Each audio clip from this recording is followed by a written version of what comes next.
Another gloomy morning. Still warm. Still a warm day. Yeah. And no actual winter in sight, to be honest. I checked the forecast and, like occasional lower night temperatures. There's just 7-8 degrees at the lowest point, so throughout the day, I mean. So it's weird because I thought it's gonna come definitely sooner, this whole frost phase, but it's really not anywhere in sight, at least not for now. It can change very rapidly, really, on the forecast as well.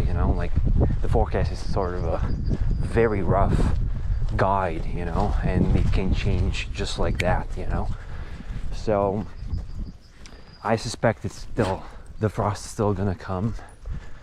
At this point, though, it looks like it's gonna come in March, which is possible. It can still come, even second half of March, really. I hope it's gonna come sooner, definitely, because I've seen on the garden there are like buds sprouting out and flowers, getting ready to blossom, essentially, So, and as you can see over there, the yellowish, the yellowish sort of spots in there, those are hazelnuts, and they already flowered like, I don't know, a week ago. You go and bump into them and they're full of pollen. It's like a cloud of pollen that comes out of these hazelnut flowers. So those are usually early, but not this early, and yeah. And if the frost's gonna come, I'm not sure how that's gonna affect, for instance, the hazelnut yield. How many hazelnuts are gonna be if it all freezes. Then I don't know really how that's gonna work. And then also willows, they're also flowering, which are also early flowers out in the wild.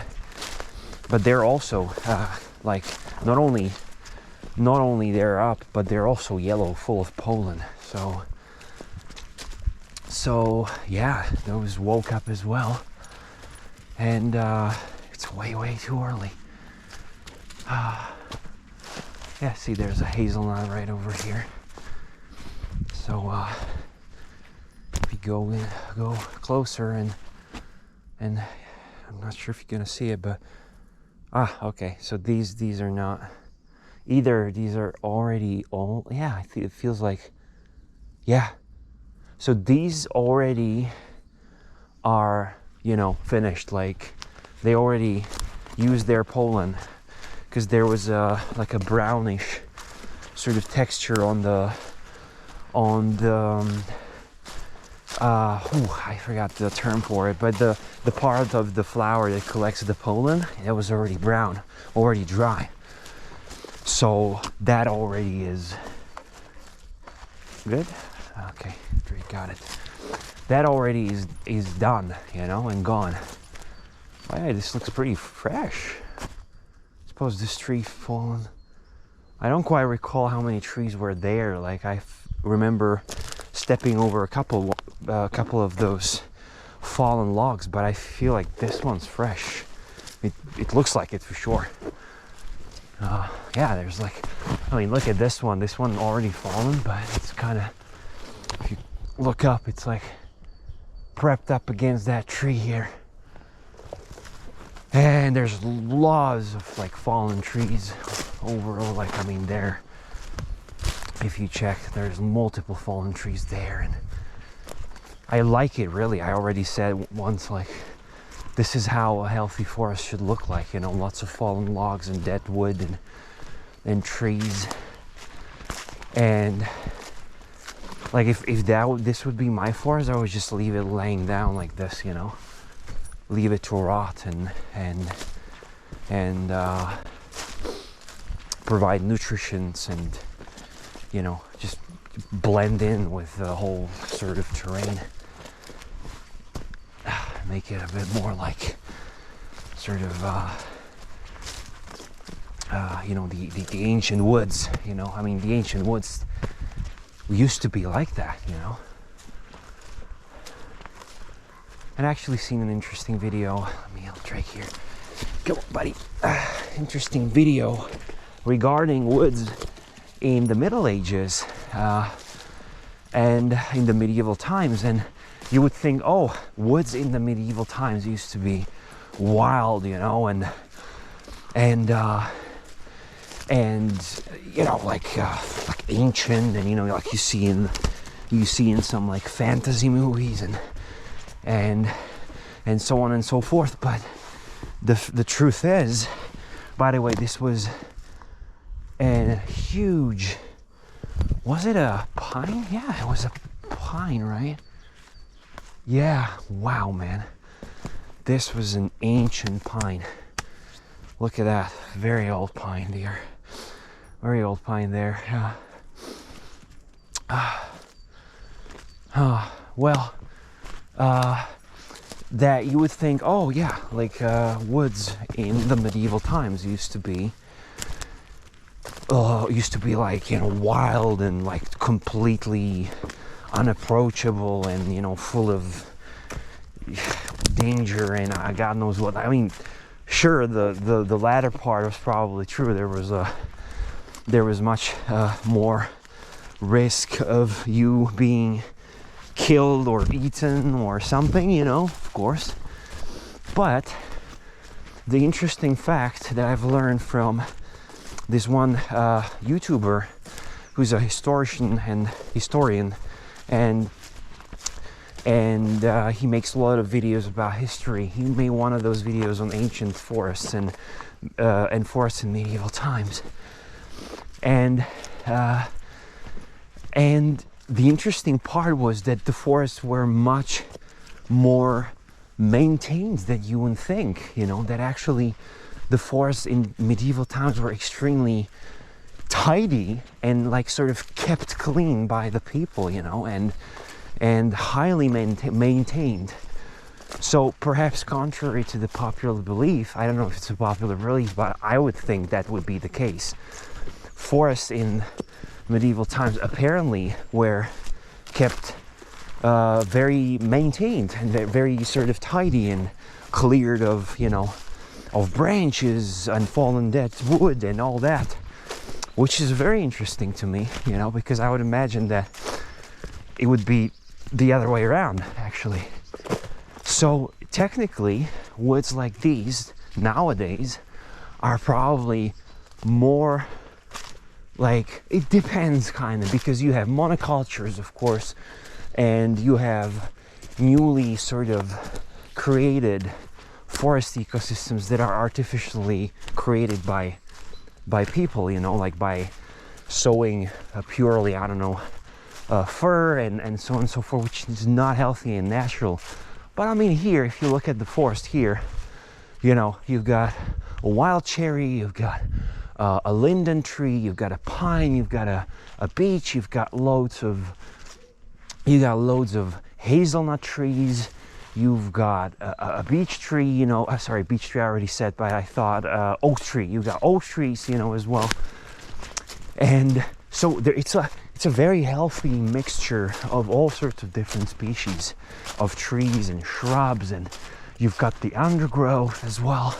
So there is a healthy sort of mosaic of different like microhabitats, and there is a diversity which is great, you know. And on top of it, you have a lot of deadwood, and so this to me looks like a healthy Reiko. I clap like, you know, waiter. Like at a royal court, you know. But it worked. Good boy. Yeah, sometimes I do clap because I don't want to whistle. But very rarely I usually whistle. So to me that looks like a healthy forest, you know. And so this forest, for instance, most likely looks way healthier, way more natural, and way more quote-unquote ancient than woods used to look like, or some woods used to look like, for instance, in, you know, the medieval times, centuries back, which is really an interesting fact. And you know, that YouTuber is from Great Britain, so perhaps, you know, of course there were like regional differences. Maybe woods in Great Britain were different than the woods in Central Europe, of course.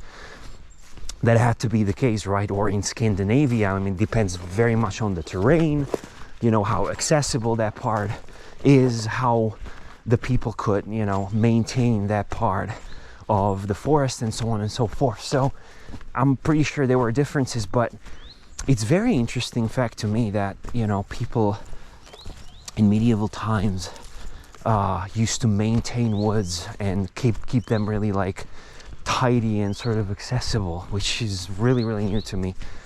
And I'm gonna post a link to that video I'm talking about. It's really interesting. It's really worth watching. I'm gonna post it in the description, and the whole channel is just great. The guy is really entertaining and the videos are extremely interesting. So if you like history and like all sorts of different interesting tips, and or not tips, but like pieces of information, you know, like cultural and historical, then, you know, well, definitely go check it out because it's really cool. But that just, you know, I just kind of recall that as a really sort of interesting thing that I've learned a few years back, that, you know, medieval forests were actually not as wild and untamed and natural and, you know, and ancient as you would imagine them to be, really, you know. So yeah, that's quite interesting. And I mean, it kind of makes sense when you think about it, that like wood and stone was like the main building material back then, you know, and wood was used, I imagine, way more than it is used nowadays, right? So so wood and logging must have been the bread and butter of like medieval times, because you were doing everything out of creating almost like so many things out of wood, right? So people see, so there was definitely a lot of logging activity, I'm sure, and so yeah, I don't really remember the reason for the forests being kept the way that they were kept. You got to check that video for that. But yeah, it was just interesting to know. I was like, huh, I didn't know. I thought medieval forests were totally wild and like, you know, ancient and I would imagine like natural, you know, just kept in their natural state, because no one would have time to maintain forests and, like, you know, clear them out or whatever. So that was a surprising piece of information to me. And yeah, that was today's sort of topic that came up unexpectedly. You know, initially I actually thought I'm going to talk about, and now I'm going to play a bit of Mr. Cliffhanger again. But I thought I'm going to talk about that sad story about that horse, you know, the escapee horse. And I'm like, really, I have it in the back of my mind, like, you know, I want to, you know, really definitely tell that story. But it's, you know, I really thought I'm gonna talk about it today, but something else came up, and now it's like, you know, I wouldn't be able to tell it. You know, wouldn't be able to say the whole story, you know, which I wanna give it, you know, the time it deserves. So unfortunately, not today. And it's also quite a heavy topic, you know, like whenever I'm thinking, like, should I talk about it? And then I'm like, I don't know if I feel like it, you know? So yeah, let's, you know, let's keep it for another video, perhaps tomorrow, you know, but I don't really want to, like, you know, stay tuned for tomorrow video. I don't want to be, you know, this cliffhanger character. Yeah. Stay tuned for the next episode of what is it? Wild Walks Adventures only on YouTube channel. Yeah, whatever. So, no, I don't want to be like that. But yeah, you know, it's a you know, sad story, and but I at the same time I want to, you know, because I mentioned it and because I think it's you know, so to honor the sort of well to honor the horse, I want to say, you know, is nice to say the story, you know, and to sort of keep it alive, I would say, you know, its story, I mean, so yeah, I was thinking like, yeah, I want to definitely, you know, tell you that one, and I definitely will, but not today. Not today. If we would have time, I would, but we don't, so let's maybe try tomorrow, but I'm not promising anything because you know how these walks go. It's like either, you know, I take a different route, or there's like the weather changes and, you know, something else pops up and so on and so forth, and so yeah, let's rain check on that one, and who knows, maybe next video, maybe the one after. But I'll definitely, I'll try and cover it soon, because I know I promised multiple times. So yeah, stay tuned. I did it. Anyways, yeah, we're almost at the end of the walk. Drake's running somewhere over there. He usually does that, you know. He very rarely keeps his distance. Like he very rarely keeps close to me, you know, very rarely. He's usually like 100 meters up front, you know, doing his like reconnaissance and sniffing everything and checking out and scouting, and you know, he's an adventurer. That's why I named him Drake, you know, not because, by the way, not because of that dude Drake, that singer, the popular guy, you know. No. He ran off somewhere. I gotta check up on him. It was not because of Drake, the singer, but Drake, the Francis Drake, Sir Francis Drake, the explorer, the well, you know, the famous sailor and explorer, and you know, under Queen Elizabeth. So was it Queen Mary? Shite, I think it's Queen Elizabeth. Anyways, yeah, Sir Francis Drake, not the Drake nowadays Drake, the musician, no, or rapper, or whatever he is. I mean, rapper, musician, I guess that's the same thing, right? Well, yeah, so not Drake, but Sir Francis Drake. Or Nathan Drake from the Uncharted series, you know, because that was the initial inspiration, and Drake is named, Nathan Drake is named after Sir Francis Drake. So, you know, Nathan Drake or Sir Francis Drake, yeah. But it's funny because I say like, oh yeah, his name is Drake, and everyone's like, wow, what, you mean like the you know, the musician? And I'm like, God, no, not like the musician. I'm not a fan of Drake, my God, you know. So not the musician. Yeah, yeah, Sir Francis Drake. Anyways, that was a little tidbit of information about Drake, and I'll sign off now. All right.